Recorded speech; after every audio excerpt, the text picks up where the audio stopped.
बाजार के जीवंत अराजकता के बीच हरि सिंह, एक चालाक लड़का, लोगों की भीड़ से गुजरता है। उसकी तीखी निगाहें चारों ओर दौड़ती हैं, भीड़ भाड़ वाली भीड़ में संभावित लक्ष्यों और अवसरों का उत्सुकता से आकलन करती हैं। हरि रुक जाता है। उसकी निगाहें अनिल पर टिक जाती हैं, क्योंकि वह एक किताबों की दुकान से निकलता है। उसकी आंखों में दिलचस्पी की एक चिंगारी भड़क उठती है। हरि के दिमाग में एक सूक्ष्म योजना बनने लगती है, क्योंकि वह अनिल को देखता है, प्रत्याशा की चमक के साथ अपने अगले कदम की गणना करता है।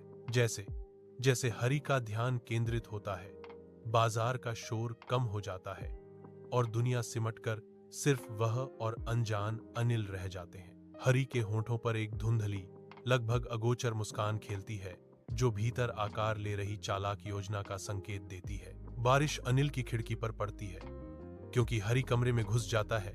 उसकी हरकतें तूफान के गुस्से से ढकी हुई हैं। अनिल गहरी नींद सोता है। उसे उस छाया का एहसास नहीं है जो उसके बिस्तर पर मंडरा रही है। हरि घुटने टेकता है। उसका हाथ बिस्तर के नीचे छिपे हुए पैसे की ओर बढ़ रहा है। उसका दिल धड़क रहा है। हरि के चेहरे पर अपराधबोध की एक झलक आती है, जो उसके भीतर उठ रही लालच की लहर से जूझ रही है। बारिश तेज हो जाती है। हर बूंद एक ढोल की थाप है, जो हरि के आंतरिक संघर्ष की गूंज है। वह पैसे को कसकर पकड़ता है। उसके कांपते हाथों में उसके कार्यों का भार भारी है। कोमल सुबह की रोशनी में अनिल हरि को चाय देते हुए जागता है। एक नए दिन की शांतिपूर्ण शुरुआत। अनिल ने गर्मजोशी से मुस्कुराते हुए हरि को 50 रुपए का नोट दिया, जो आभार और विश्वास का प्रतीक था। आज हम वाक्य लिखना सीखेंगे, अनिल कहते हैं।